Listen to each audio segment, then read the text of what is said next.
If you were trapped in an elevator with me, you've got 3 floors, how are you going to pitch me White Knight? So you want my elevator pitch? I want your elevator pitch, yes. My 1 sentence. I was just defining it for the people who might know that, but that's cool. Just be sassy to the interviewer. Like, that's all good. I can do that. Okay, my elevator pitch for White Knight would be something like country boy meets alternative, off-the-grid, commune living girl and becomes involved in the commune and then realises that it may not be as utopian as he originally believed. Was the process easier than writing the Every trilogy, or do you think that this was harder? This was harder. This was harder. Everyone talks about second book syndrome and how hard it is. And I had such an easy time. I think Every Word, which is the second book, was one of the easiest books I've ever written. I wrote that really fast. I wrote that in 3 months. And it was pretty much complete in my head. And it was such a smooth thing to write.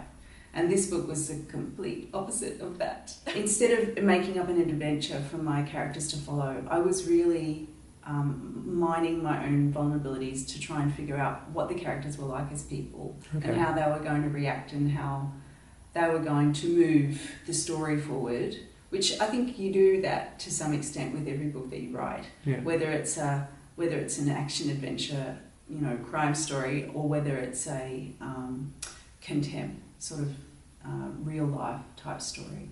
But this one was, a lot of the elements of the characters are stuff that's personal to me. So I had a really personal connection to their character developments or their backstories. Like Rory's come from an isolated kind of commune lifestyle, and I spent time growing up in a commune when I was a kid, so I kind of knew that backstory pretty well, and I could understand how she was feeling, and mining that vulnerability in yourself is quite hard.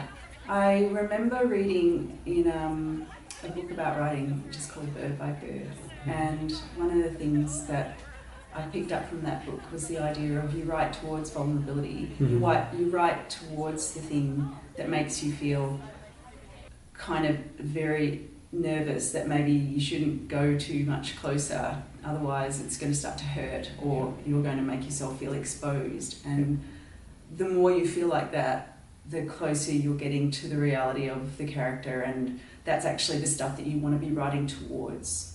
So that was the process that I was using. So it was really a little bit different to the way I've written before, and it was, like I was saying, it does make you feel quite exposed. So I was a bit nervous about that, Being a writer, what has been the invaluable advice that you've been given over the years that has served you well? Write what you love.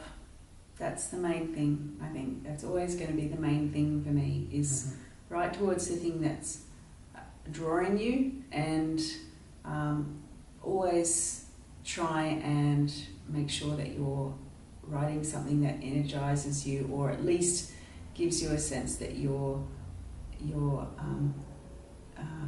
hitting the emotional payoff, I guess. Because, it's a really hard job. It's not laying brick, but if you're working as a professional author, it is a bit like laying brick too, because you're sitting down every day to work, and whether you like it or not, whether your muse has arrived, you just sit down and you keep writing the words until they start resembling something that sounds good. And so to do that day in, day out, year after year, you have to be writing something that you're passionate about. So you've got plenty of material now. Yeah. Do I need more material? God, no. Are you sure? I'm pretty sure. I didn't talk about boys, Will. Why? Why didn't I talk about the boys? Well, tell me about boys. I might start with him because, I do like the Chris Hemsworth Jesus on the front. And then everyone loves Chris Hemsworth Jesus. Just gonna do a supercut. Ellie Marney hates herself and just like, that was terrible. That was the worst. I'm totally saving that, and I'm gonna